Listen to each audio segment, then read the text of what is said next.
प्यारे देशवासियों, नमस्कार। बहुत ही दुख होता है अगर सरकार अहंकारी हो या गैर जिम्मेदार हो। कैसे काम चलेगा? देश का वर्ग मतलब कौन सा वर्ग आगे आएगा, कौन सा वर्ग पीछे आएगा, कौन इनकी ध्यान रखेगा? ये कैसे होगा अगर सरकार अहंकारी हो? अगर सरकार जातियों में और धर्म में देश को बांटना शुरू कर दे, सरकार गरीबी और अमीरी में बांटना शुरू कर दे, सरकार हिंदू और मुस्लिम में बांटना शुरू कर दे और किसी का ध्यान न रखे, तो कैसे काम चलेगा? आज कोई भी वर्ग देश में सुखी नहीं है। जब से ये वर्तमान सरकार 7.25 साल से केंद्र में चल रही है, अब आप देखिए किसान आंदोलन के आज 308 दिन पूरे हुए हैं। 308 दिन यानी कि 10 महीने से भी 8 दिन ज़्यादा। और वो कोई शौक़ से नहीं बैठे हैं, वो अपने दर्द को लेकर के बैठे हैं, अपनी पीड़ा को लेकर बैठे हैं। क्योंकि केंद्र सरकार घिनौनी हरकत उनके साथ करने जा रही है, गंदी हरकत करने जा रही है, इतनी बदतमीजी करने जा रही है केंद्र सरकार। कोई सरकार ऐसा कर नहीं सकती और कोई नागरिक सोच नहीं सकता कि उनकी सरकार ही उनके साथ बुरा करेगी, उनकी सरकार ही उनकी पीठ में छुरा घोंपेगी। ये कभी भी यानी समझ से परे है, सोच से परे है ये बात जो कि वर्तमान सरकार कर रही है। वर्तमान सरकार ने पिछले साल 5 जून को महामारी की आड़ में 3 कृषि कानून बनाए थे।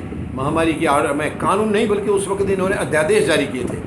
बाद में उसको इस साल सितंबर में, ये मतलब 2020 के सितंबर में कानून बना दिया गया, यानी उसको पास करा दिया गया संसद से।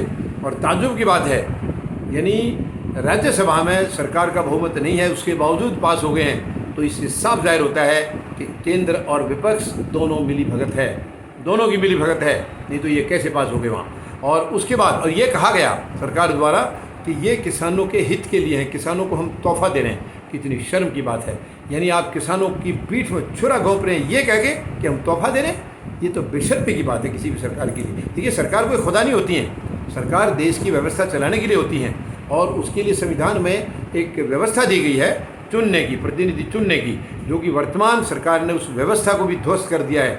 ये ईवीएम से चुन करके बैठे हैं, इसलिए ये तानाशाह हो गए हैं। और अब 308 दिन से किसान बैठे हुए हैं दिल्ली के चारों तरफ, और वो दिल्ली के चारों तरफ सरहदों में खुद नहीं बैठे हैं, उनको बिठाया गया है, केंद्र सरकार ने बिठाया। वो दिल्ली आना चाह रहे थे जंतर मंतर पर या कहीं रामलीला मैदान में बैठ के सरकार को वहाँ से आवाज़ सुनाना चाह रहे थे ताकि ये सरकार को दिखाई भी दे जाए और सुन भी जाए, मगर केंद्र सरकार ने ऐसा नहीं होने दिया। इनको दिल्ली की सरहदों पर रोक दिया गया।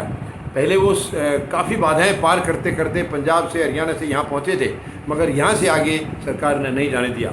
और आज उनको बदनाम कर रहे हैं कि ये रास्ता रोक के बैठे हैं। रास्ता रोक के ये नहीं बैठे हैं, रास्ता आपने रुकवाया, केंद्र सरकार आपने, और आप सभी के रास्ते रोक रहे हैं। ये भी तो आप रास्ता ही रोक रहे हैं किसान का, इनकी ज़मीन हड़पना चाह रहे हैं। ये किसान की ज़िंदगी का रास्ता रोक रहे हैं आप, किसान के जीवन नैया का रास्ता रोक रहे हैं। आप किसानों को सहूलियत कुछ दे नहीं रहे, उनको लूटने की तैयारी में लगे हुए हैं, मगर ऐसा नहीं होगा, बिल्कुल नहीं होगा। अब किसानों ने ठान ली है और किसान ये भी समझ गए हैं कि इस देश की समस्या केवल 3 काले कानून नहीं है, देश की समस्या और बहुत सारी हैं। महंगाई बढ़ती जा रही है, ईवीएम मशीन को हटाना है, बहुत सारी है। गरीब और मजदूर मरते जा रहे हैं, भूखे मर रहे हैं, वो उनको रोटी नहीं है 2 वक्त की। और ये 3 उद्योग घरानों को उनको आबाद करने के लिए सब कुछ उनके ऊपर लौटा रहे हैं, उनके ऊपर कुर्बान कर रहे हैं। अब ऐसा नहीं होगा। अब किसानों ने ठान लिया है कि हम बेसिक कानूनों के बारे में बाद में सोचेंगे, पहले सरकार को भेजेंगे वापस, सरकार को खारिज करेंगे।